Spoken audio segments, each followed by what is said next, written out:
A mysterious trainer with a heavy burden on his shoulders stands in the path of Leeko's story to greatness, and he's a major threat in Pokemon Horizons. His name is Amicio. Today, we have a ton of topics to discuss about this trainer, including a new statement from the voice actor of Amicio himself, which holds some very key points to the plotline of the story. In addition, we will look at my own hopes and wants for Amicio's character, and lastly, I'll explain why all of this makes Amicio a dangerous character and a major threat to the cast in Pokemon Horizons. So everyone, together, let's break it all down and look at the theories for Amicio's story. Let's refresh our minds. Who is Amicio? Amicio is a trainer who belongs to the mysterious organization, Explorers. He will encounter Leeko and Roy along with his fellow Explorer members, Xur and Konya in the series. His partner Pokemon is the Paldea exclusive Pokemon, Ceruledge, which I think is a perfect choice for him. As of yet, the mysterious organization he belongs to, the Explorers, real purpose or goals are currently unknown. But I believe the true goals and motivations that are currently unknown will ultimately play a huge part in Amicio's character as the story progresses and as we see the true purpose of the organization being revealed. This leads us to our first segment, new information from the Pokemon Anime Twitter account. Amicio's Japanese voice actor, Shun Hori, famous for his roles in Rent-a-Girlfriend, Demon Slayer, and Spy X Family, gave a comment on himself playing the role of Amicio. He states, "I thought I was being hallucinated when I arrived at the studio and was asked, 'What are you here for?' My heart was pounding, but now that the recording has started as planned, it looks like I will be able to appear in Anipoke properly. I am very happy. Just as Pokemon gave me courage that day, I hope that I can give courage to everyone as I perform at this time. The first game I bought with my own money was Pokemon Sapphire at the time. I used to be a hard-hitting type with attack techniques, but now I'm able to use Growl well in battle. Amicio, played by such an adult me, seems to be carrying a heavy mission even though he's a teenager. How will he get involved with Leeko and the others? Please check it out with your own eyes." There are some very key points to take away and analyze from this statement by Shun. Firstly, there's a big focus on Amicio being a teenager. My assumption is that Amicio is the youngest member in the organization, with Xur and Konya clearly being adults like Team Rocket's Jesse and James. We rarely see teenagers being a part of the villain team of the series, and if I recall, the only time it happened once was with Alan from Pokemon XYZ, being a part of Team Flare's plans until the climax of the final arc. I will touch more on the huge links between Amicio and Alan later on, because I think there's some very clear similarities that will help guide us in seeing how Amicio's story might just play out. The second key point to take away from this statement is the fact that Amicio seems to be carrying a very heavy mission on his shoulders. One factor of this heavy mission Amicio has to do is of course to capture Leeko's pendant, and this was revealed to us in episode 1 summary, in which it says, "Suspicious people appear who are looking for Leeko's mysterious pendant."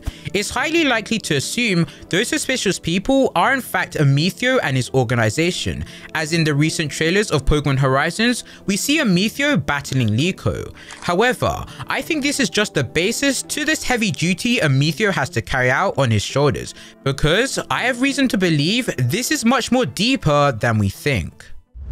Amicio is a teenager in a villain organization, so already, the environment he's in is forcing him to have to grow up, take the burden of forgetting about his childhood like a normal teenager. As I said before, being in a villain organization at such a young age is no joke. Normally children in the Pokemon world have nothing to do with the villains, unless they have to. Amicio must have some hidden responsibility that he must do, forcing him to have to be in the Explorers, as there's some clear desperation in why Amicio is needing that pendant. Again, in the recent trailers he says, "I can't afford to lose you here," of course referring to the pendant, not actually losing to Leeko in the battle. The way he said it also made me feel as if, say Amicio fails in this mission, there will be some serious consequences to him and whatever the reason he is a part of this organization. The situation at hand is forcing him to grow up and have big responsibilities, even though he's still a kid, and it's clear to see by the way he carries and portrays himself. He seems very focused, serious, and elite. You would even think he could be considered an adult by how he acts. The villains only ever hire and use teenagers if they have the potential, skill, and strength to be very valuable to the goal in achieving whatever evil goals they strive to reach, like Elan in the Team Flare arc. With Amicio clearly having a reason to being a part of this organization, what are these heavy duties and burdens he is carrying? Well, I have a few theories to tell you guys that I think could perfectly fit for Amicio's character. Up first is the theory that Amicio actually has a person he must protect, and actually one of you guys suggested this theory. Sadly, I lost the comment, but if you did say this theory, please comment it down below. Back to the theory. Amicio having to protect someone would make perfect sense to why he's being forced to work with the villain organization. This person that I'm on about would be his sister.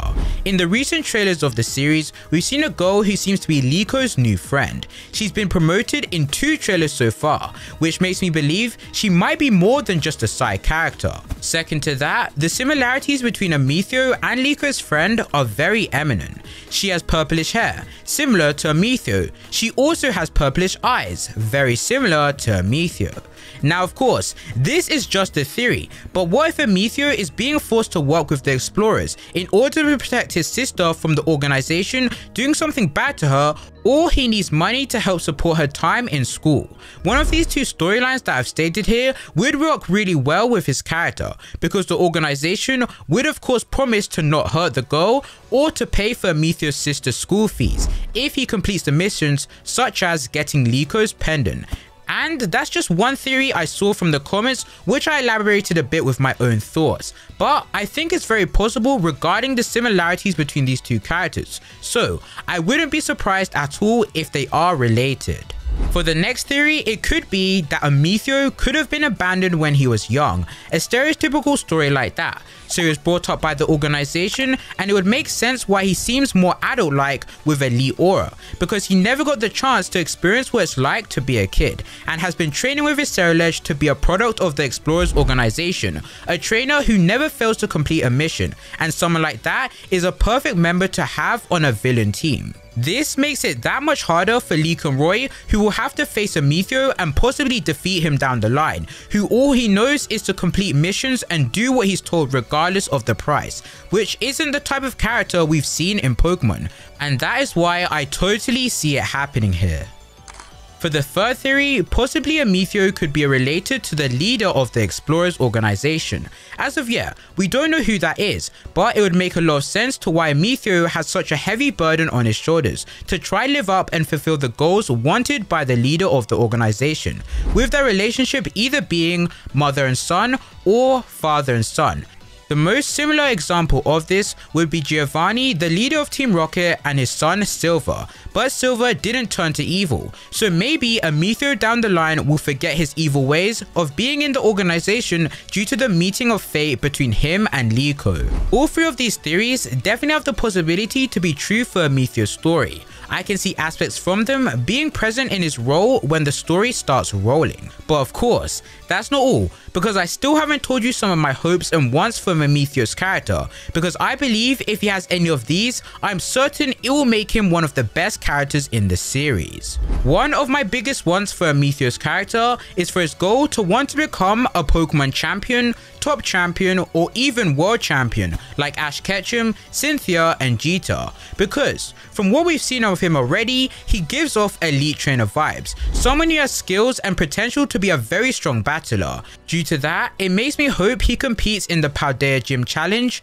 beats the Elite Four, and challenges Jita for her title. Maybe Liko also enters the Paldea Gym Challenge in the hopes to get stronger after her loss to Amicio in episode 1, which I believe is bound to happen. I can see this being a big realization that she needs to grow stronger and gain power of her Pokemon to be able to defeat him the next time, which I believe would spark more of a rivalry between them, on top of the tension that is already there of Amicio needing Liko's pendant. Secondly, I hope that Metheo's character, personality-wise, isn't straightforward. What I mean by that is I really want him to have some depth in his character. I assume when we first meet him, he'll definitely look down on Liko and not want to interact much with her, because he won't want to open up to her of why he needs the pendant, which I'm sure Liko will be asking countless of times while the two battle for the first time. Over time though, I would love for Pokemon Horizons to slowly showcase his personality evolving and being unique, not just a stereotypical tsundere character, which goes back to why I want a Metheor to have a goal of being a champion, because having someone to look up to strength wise will make him much more of a relatable character to the cast of the series, who also want to get stronger, and us as the audience who love to see a character grow day by day. I also really want a Metheor to have an interesting dynamic with the different characters in the series. For example, I don't see him taking Xur and Konia seriously, treating them like they are below him, even though he's younger than them. I want him and Liko to have more say, a May and Drew kind of dynamic, but much better, where Metheor doesn't always look down on Liko and has the time to actually learn from her.